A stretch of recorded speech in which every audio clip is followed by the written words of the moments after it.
ಕೇವಲ ಕುಂದಾಪುರದವರಿಗಾಗಿ ಮಾತ್ರ ಮಾಡ್ತಕ್ಕಂಥ ಕಾರ್ಯಕ್ರಮ ಅಲ್ಲ. ಇದು ದಕ್ಷಿಣ ಕನ್ನಡದ ಮತ್ತು ಕರಾವಳಿ ಭಾಗದ ಮತ್ತು ಕರ್ನಾಟಕದ ಎಲ್ಲ ಭಾಗದ ಜನ ಈ ಕಾರ್ಯಕ್ರಮದಲ್ಲಿ ಆಗಮಿಸಿ ಚೆಂದ ಕಾಣಿಸಿಕೊಡ್ಬೇಕು. ನಾವು ಏನು ಕಂಬಳವನ್ನು ಪ್ಯಾಲೇಸ್ ಗ್ರೌಂಡ್ನಲ್ಲಿ ಮಾಡಿದ್ದೀವಿ ಅದೇ ರೀತಿಯಲ್ಲಿ ಕುಂದಾಪುರ ಕನ್ನಡದ ಕಾರ್ಯಕ್ರಮವನ್ನು ಕೂಡ ಮಾಡಲಿಕ್ಕಿದ್ದೇವೆ.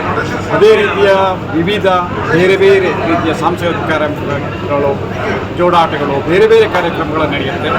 ಇದು ಕುಂದಾಪುರ ಕನ್ನಡ ಅನ್ನತಕ್ಕಂಥದ್ದು ಕೇವಲ ಒಂದು ಭಾಷೆ ಅಲ್ಲ, ಅದು ಒಂದು ಜೀವನ. ಅದನ್ನು ಕುಂದಾಪುರ ಕನ್ನಡದಲ್ಲಿ ಬದುಕು ಅಂತ ಕರೀತಾರೆ. ಅದರಿಂದ ತಾವೆಲ್ಲ ಆಗಮಿಸಬೇಕು, ನಮ್ಮ ಹೊಸ ಸಂಸ್ಕೃತಿಯ ಪರಿಚಯ ನಮಗೆ ಆಗಬೇಕು ಅಂತ ಕಳಕಳಿಯಿಂದ ನಮ್ಮನ್ನು ಕೇಳ್ಕೊಳ್ತೀವಿ. ಎಷ್ಟು ಜನ ಸೇರ್ತಾರೆ ಮತ್ತು ಯಾರ್ಯಾರು ಬರ್ತಾರೆ? ಸರಿಸುಮಾರು 65,000 to 70,000 ಜನರ ನಿರೀಕ್ಷೆಯಲ್ಲಿ ನಾವು ಈ ಬಾರಿ ಇದ್ದೇವೆ.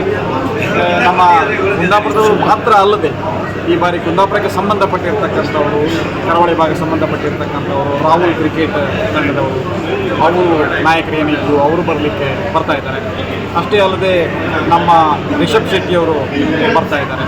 ಹಾಗೆ ನಮ್ಮ ಜೂನಿಯರ್ NTR ಈ ಕಾರ್ಯಕ್ರಮಕ್ಕೆ ಬರ್ತಾ ಇದ್ದಾರೆ.